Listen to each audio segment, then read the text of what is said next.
কর্মকর্তাদের সঙ্গে জরুরি সভায় সরকারের ক্ষমতা হস্তান্তর নিয়ে কথা বলেছেন বাংলাদেশ সেনাবাহিনীর প্রধান জেনারেল ওয়াকারুজ্জামান।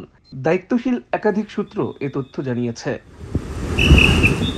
শনিবার ৩রা আগস্ট দুপুরে ঢাকা সেনানিবাসের সেনা প্রাঙ্গণে ঢাকা, মিরপুর ও সাভারে কর্মরত সকল কর্মকর্তাদের সঙ্গে মতবিনিময় করেন তিনি। সূত্র জানায়, জরুরি মতবিনিময় সভায় সেনা প্রধান কর্মকর্তাদের উদ্দেশ্যে বলেন, শান্তিপূর্ণ ক্ষমতা হস্তান্তর না হলে দেশজুড়ে হত্যা, ধর্ষণ, লুটপাট বেড়ে যাবে।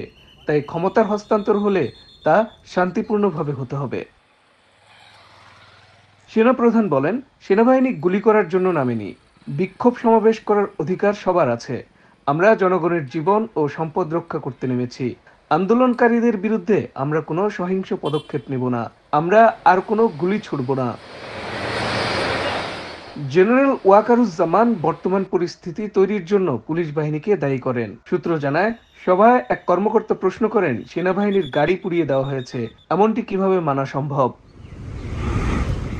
জবাবে সেনাপ্রধান বলেন, অনেক বিক্ষোভকারী গুলিতে নিহত হয়েছে। এরকম পরিস্থিতিতে এমন ঘটতেই পারে। আমাদের শান্ত থাকতে হবে। পুলিশ নির্বিচারে গুলি না করলে এমন পরিস্থিতি হতো না। এর আগে শুক্রবার সেনা সদর এক জরুরি বার্তায় এই মতবিনিময়ের জন্য ঢাকা, মিরপুর ও সাভার সেনানিবাস থেকে মোতায়েনকৃত সকল কর্মকর্তাকে সশরীরে কমব্যাট পোশাকে উপস্থিত থাকার নির্দেশনা দেয়। ঢাকা ও সাভার সেনানিবাসের বাইরে অন্যান্য সকল এরিয়া, ফরমেশন ও স্টেশনের কর্মকর্তারা অনলাইনের মাধ্যমে এই মতবিনিময়ে অংশগ্রহণ করেন।